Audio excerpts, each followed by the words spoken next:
আপনার উপরেও কি আল্লাহ তাআলা রাগ করে রয়েছেন? আপনার উপরেও কি আল্লাহ তাআলার গোসা রয়েছে? কিভাবে বুঝবেন?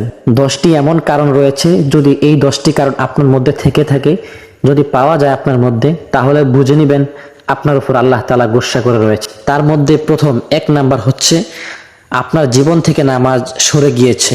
2 নাম্বার হচ্ছে আপনি হারাম সম্পর্কে জড়িয়ে আছেন।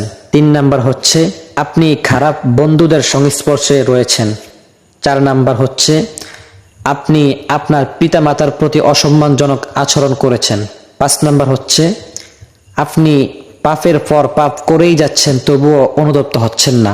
6 নাম্বার হচ্ছে আপনি অনেক বেশি সময় নষ্ট করবেন এবং সময়ের মূল্য আপনি অনুভব করতেই পারবেন না। 7 নাম্বার হচ্ছে আপনি যখন কোনো পাপ করবেন তখন আপনার কোনো খারাপ লাগা বা অনুতপ্ত হওয়া কষ্ট লাগবে না।